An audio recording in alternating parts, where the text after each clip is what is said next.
কোথাকার? হায়া যেহেতু আশানের একদম সামনে বসে আছে, তাই সে সহজেই আশানের কথাটা শুনতে পায়।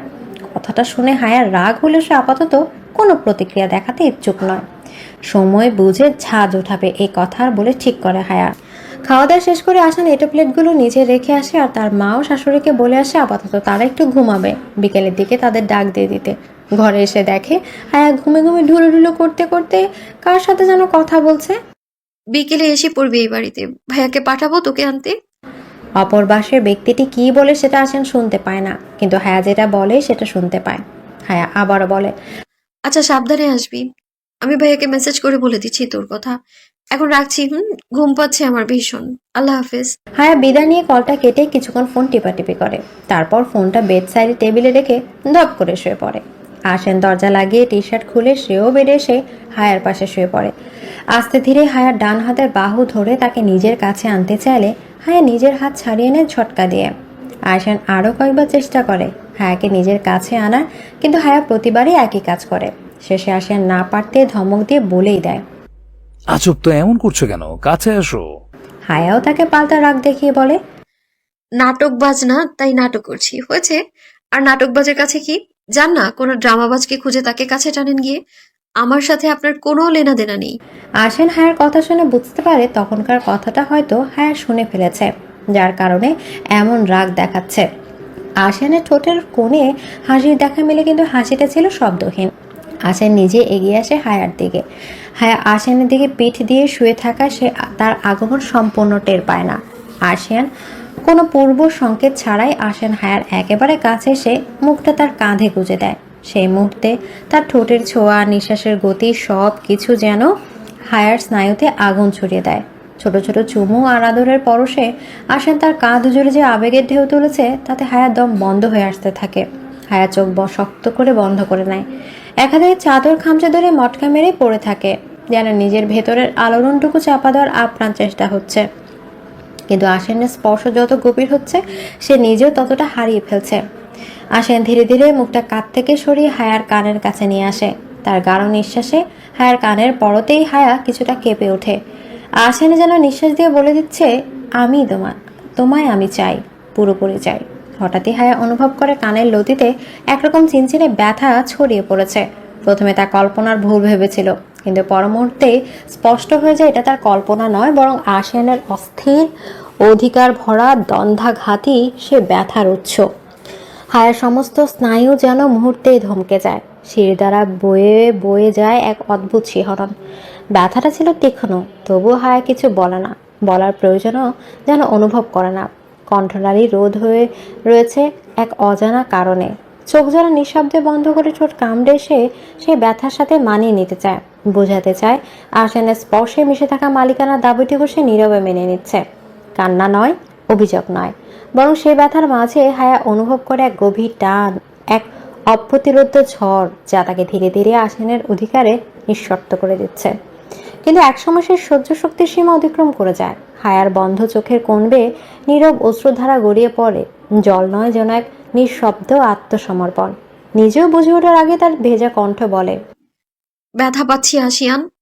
তার কণ্ঠে ছিল না কোনো রাগ, অভিমান বা অভিযোগ, শুধু ছিল এক নির্মল নিস্তরঙ্গ আগতি, যেন নিজেকে রক্ষা করতে গিয়েও নিজেকে তুলে দিচ্ছে। আসেন থেমে যায়, যেন এমনই কোনো স্বীকারোক্তির জন্য সে অপেক্ষা করেছিল চুপি চুপি। সে ধীরে ধীরে দন্ত সরিয়ে নেয় হায়ার কানের থেকে, তারপর সেই জায়গাটাকে ঠোঁটের কোমল স্পর্শে ঢেকে দেয়। যেখানে কিছুক্ষণ আগেও ছিল তীব্রতা, সেখানেই এখন ভালোবাসার আশ্রয়। এক মুহূর্ত যেন বদলে যায় আবহ, যন্ত্রণার উপরে পরশ বুলিয়ে দেয় নরম ভালোবাসা। প্রথমে যে স্পর্শ ছুঁয়ে দিয়েছিল তার ব্যথার প্রান্তর, এখন তা ছড়িয়ে দেয় হৃদয়ে এক অজানা কাঁপুনি। হায়া বোঝে না সে কবে যাবে, কোথায় লুকাবে, কোথায়। এই লোকটার এমন অপ্রত্যাশিত অদম্য আগ্রাসনে তার সমস্ত দিশা এলোমেলো হয়ে যাচ্ছে।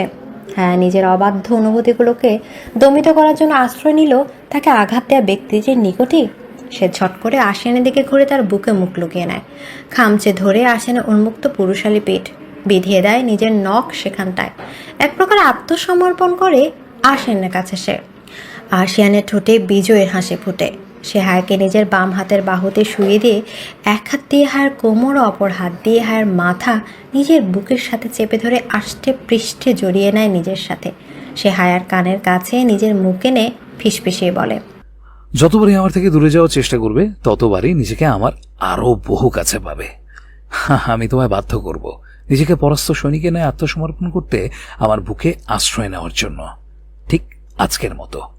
হায়া প্রত্যুত্তরে কিছু বলে না, আরশেনের বুকে নাক মুখ ডুবিয়ে চোখ বন্ধ করে নেয়। নরম গলায় প্রশ্ন করে স্পর্শ তার সামনে দাঁড়ানো সুশ্রী মেয়েটিকে। মেয়েটি ইতস্তত করে বলে, আসসালামু আলাইকুম আন্টি, আমি মেহরিমা, হায়ের ফ্রেন্ড। সোফা এলোমেলো হয়ে শুয়ে থাকা জাহানের কানে কথাটি পৌঁছতেই সে তড়িঘড়ি করে রোজি বেগমের কোল থেকে উঠতে গিয়ে ধপ করে নিচে পড়ে যায়। হাঁটুতে হালকা ব্যথা পেলেও সে ব্যথাটাকে ততটা পাত্তা দেয় না, বরং দৌড় দেয় সদর দরজার সামনে। যেতে যেতে কুঁচকে যাওয়া টি শার্টটি টেনে সোজা করে নেয়, কিন্তু এলোমেলো চুলগুলো গুছাতে ভুলে যায়। জোরে দৌড়ে দেওয়ার ফলে টাইলসের ফ্লোরে স্লিপ কেটে পড়ে যেতে নিয়েও নিজেকে সামলে নেয়।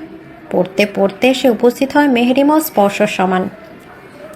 এই প্রথমবার মেহরিমা তার নানু বাড়ি আসলো, একটু বেশি খুশি সে ব্যাপারটায়। অতিরিক্ত উত্তেজনা খুশিতে জাহান কেমন বাচ্চাদের মতো করছে। হায়ার ফ্রেন্ড শুনে স্পর্শ মেহরিমাকে সাদরে বাড়িতে প্রবেশ করতে দেয়। তারা কথা বলতে বলতে ভেতরে প্রবেশ করছিল, তখনই জাহান ঝড়ের মতো এসে তাদের আগমনে উপস্থিত হয়। স্পর্শ ও মেহরিমা দুজনেই চমকে যায়। স্পর্শ অবাক হয়ে জাহানকে প্রশ্ন করে। জাহান এবার বুঝতে পারে সে এক্সাইটমেন্টে কেমন বেগমের মতো কাজ করে ফেলেছে।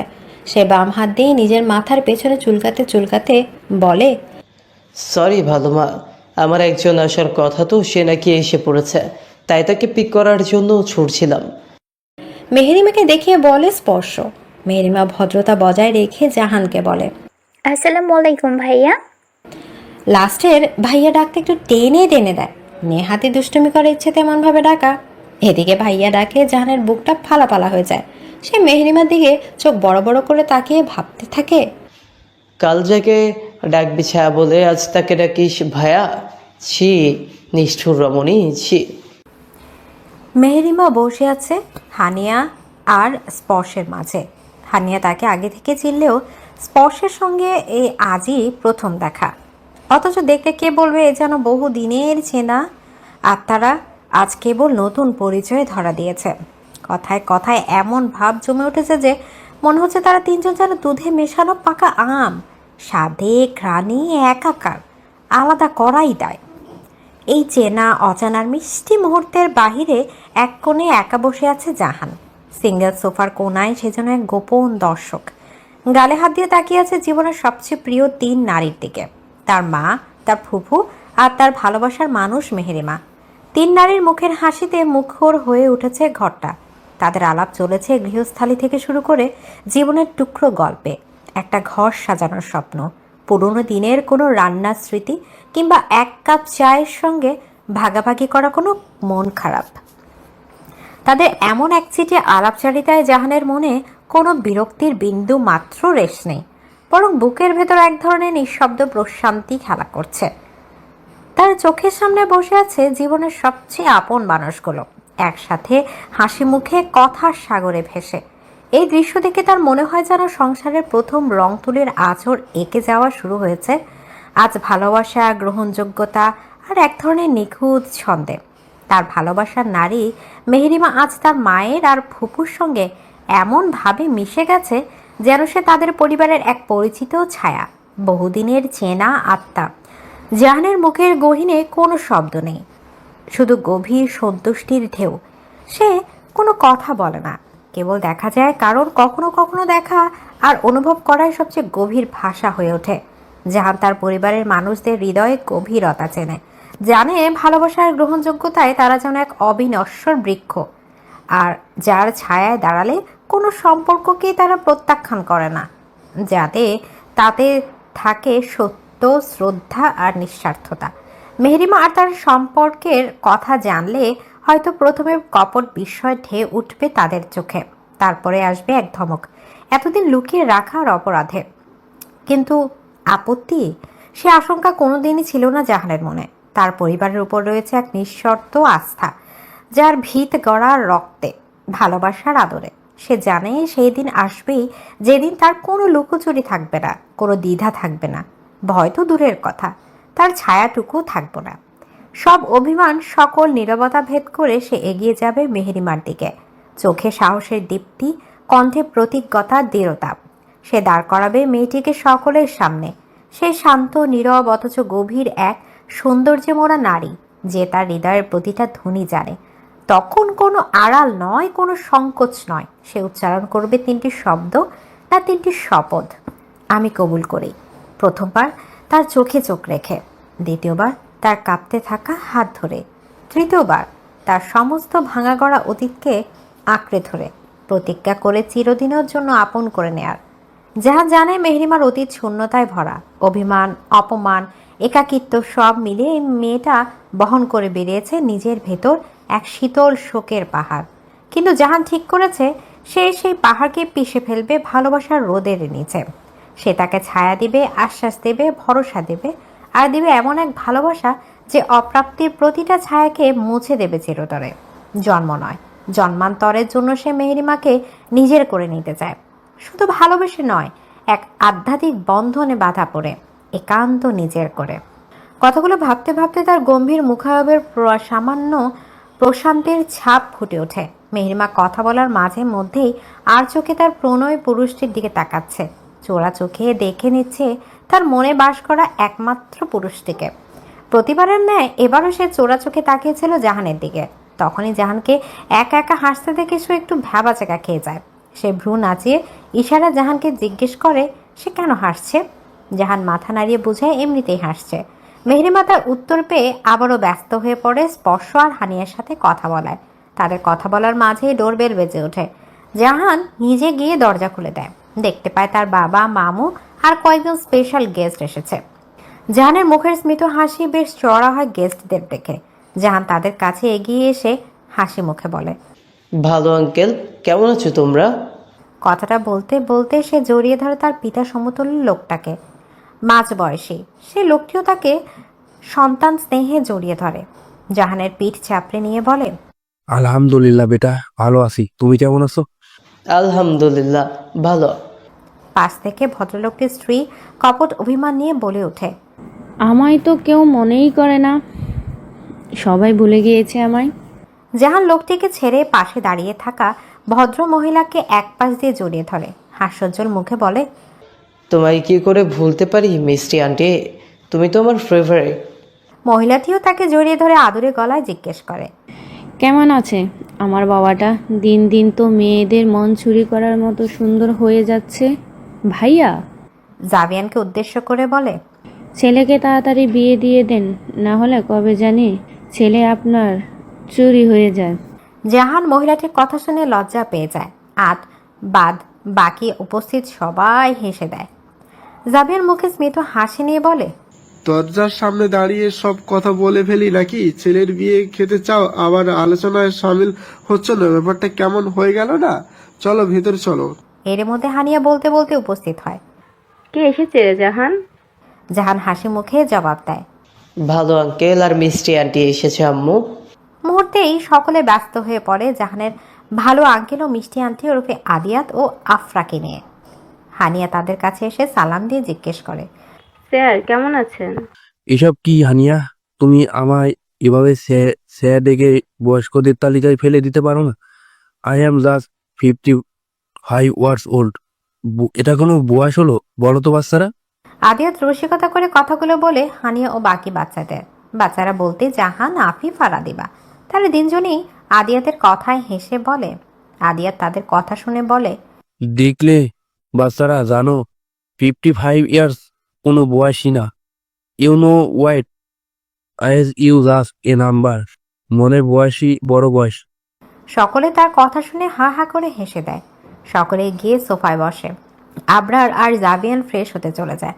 জাহান, আদিয়াত আর আফিফ এক সোফায় বসে, আর হানিয়া, স্পর্শ আর আফরা আরেক সোফায় বসে গল্প শুরু করে দেয়। আদিবা তার সমবয়সী মেহেরিমার সাথে গিয়ে কথা বলা শুরু করে। টুকটাক কথা বলে স্পর্শ আর হানিয়া আফরাকে আদিবা ও মেহেরিমার সাথে কথা বলতে বলে উঠে চলে যায় কিচেনের দিকে। হোক আদিয়াতরা তাদের আত্মীয় তাই বলে কি অতিথিয়তার কার্পণ্য করবে? একদমই না। এরই মধ্যে হায়াকে ধরে আস্তে আস্তে নিচে নেমে আসে আশিয়ান। আদিয়াতরা মূলত হায়া আর আশিয়ানের সাথে দেখা করতে এসেছে কালকে তাদের কিডন্যাপিংয়ের ঘটনার জন্য। হায়া তাদেরকে পেয়ে প্রচণ্ড খুশি হয়। সে আশিয়ানের থেকে নিজেকে ছাড়িয়ে নিয়ে মহিলা পার্টির মধ্যে গিয়ে বসে পড়ে। আশিয়ান বেচারা বউয়ের অনুপস্থিতিতে জাহানদের কাছে চলে যায়। আফরা মেহেরিমার থুতনি ধরে উঁচু করে হায়াকে বলে, এই শান্ত পরিটাকে রে হায়া, তখন থেকে দেখছি শুধু আমাদের কথা শুনছেই, কিছুই নিজে কিছুই বলছে না।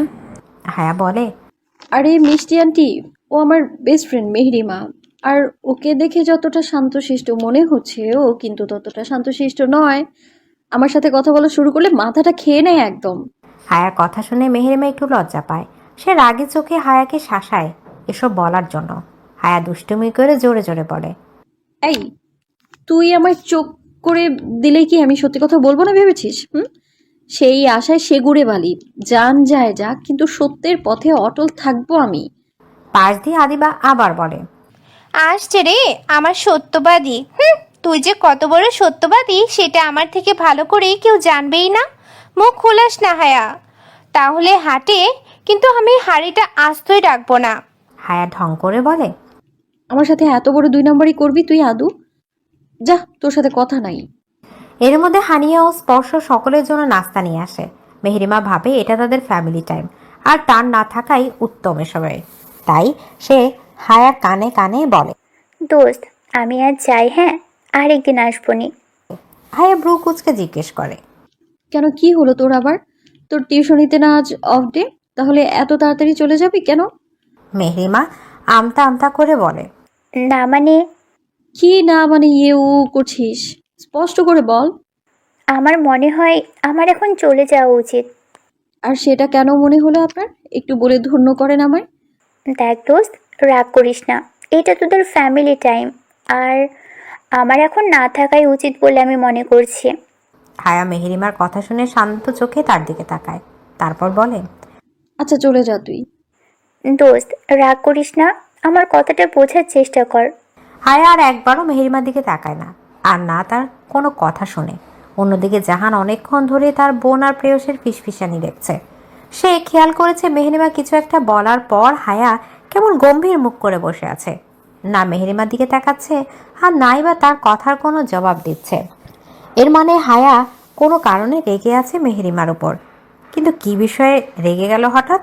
মেহেরিমা হায়াকে কয়েকবার বলার পরও হায়া তেমন একটা রেসপন্স করে না। সে একটা হতাশা মিশ্রিত শ্বাস ফেলে বসা ছেড়ে উঠে দাঁড়ায়, তারপর হানিয়ার উদ্দেশ্যে বলে, আন্টি আজ তাহলে আমি আসি। হানিয়া তড়িঘড়ি করে বলে, কেন রে মা, এই তো আসলি, এখনই চলে যাবে? কে ডিনারটা আমাদের সাথে করে যা। মেহেরিমা কিছু বলার আগেই হায়া গা ছাড়া ভাব নিয়ে বলে, আমাদের আপন ভাবলে তো এত তাড়াতাড়ি যেতে চাইতো বলো? ও ভাবছে আমাদের ফ্যামিলি টাইমে সে বাইরের মানুষ হয়ে পরিবেশটাকে অস্বস্তিকর বানিয়ে ফেলেছে। যেতে দাও আম্মু ওকে। সকলে হায়ার কথা শুনে মেহেরিমার দিকে তাকায়, আর মেহেরিমা কেমন চোরের মতো মুখ করে রেখেছে। জাহান বুঝতে পারে কেন তার বোন রেগে গিয়েছে। মেহেরিমার এমন ধারণা শুনে জাহানও রেগে যায়। সে একটা ফোন করায় বাহানায় সেখান থেকে চলে যায় রাগে মুখ করে। মেহেরিমা আর চোখে তার চাওয়া দেখে, মনটা খারাপ হয়ে যায় তার জাহানের রাগ দেখে। হানিয়া মেহেরিমার কাছে এসে তাকে এক পাশ দিয়ে জড়িয়ে ধরে বলে, আমাদের তোর আপন মনে হয় না। আমরা কিন্তু তোকে আর হায়াকে একই চোখে দেখি, কিন্তু তোর আজকের কথায় কষ্ট পেলাম ভীষণ। মেহেরিমা তড়িঘড়ি করে ছলছল চোখে বলে, আন্টি তুমি প্লিজ কষ্ট পেও না, আমি তো জানি তোমরা আমায় কতটা আপন ভাবো, আমিও তোমাদের নিজের কাছের মানুষ ভাবি। তাহলে আজকের ডিনারটা আমাদের সাথে করে গিয়ে প্রমাণ কর তুই আমাদের আপন ভাবিস। কি থাকবি তো? মেহেরিমা সম্মতির সুযোগ মাথা নাড়ায়। হানিয়া তার কপালে একটা স্নেহের পরশ দিয়ে নিজের কাজে চলে যায়। মেহেরিমা হায়ার পাশে বসে তার কানের কাছে ঝুঁকে বসে বলে, দোস্ত তোর ভাই তো রেগে গিয়েছে, এখন তাকে শান্ত করাবো কি করে? সেটা তোর টেনশন। ছাগলের মতো চিন্তা ভাবনা করার সময় মনে ছিল না তোমার উনি রেগে যেতে পারে? এখন আমায় বলে কোনো লাভ নেই। মেহেরিমা অসহায়ের মতো হায়ার দিকে তাকিয়ে থাকে। মেহেরিমা মাগরিবের নামাজ পড়া মাত্রই রুম থেকে বের হয়ে এসেছিল। উদ্দেশ্য কিচেনে হানিয়া আর স্পর্শর কাছে যাওয়া। তখনই কলিং বেল বেজে ওঠে। স্পর্শ তড়িঘড়ি করে রান্নাঘর থেকে বের হয়। দরজা খুলতে যাবে তখনই মেহেরিমা তাকে আটকে দেয়। নম্র গলায় বলে, আন্টি আমি দেখছি, আপনি একটু বসুন। তখন থেকে শুধু দেখছি ছোটাছুটিই করছেন। স্পর্শকে ডাইনিং টেবিলে বসাতে বসাতে কথাটা বলে মেহেরিমা। তারপর এক গ্লাস পানির স্পর্শ দিলে এগিয়ে দিয়ে সে চলে যায় দরজা খুলতে। দরজা খুলে কিছু অপরিচিত মানুষদের দেখতে পায়। তাদের হ্যালো বন্ধুরা, পরবর্তী পার্ট খুব তাড়াতাড়ি আসবে, তো সবাই অপেক্ষায় থাকো। আর চ্যানেলটি যারা এখনো সাবস্ক্রাইব করনি তারা পরবর্তী পার্ট দেখার জন্য চ্যানেলটি সাবস্ক্রাইব করে রেখো। ধন্যবাদ সবাইকে, আমাদের সাথেই থেকো।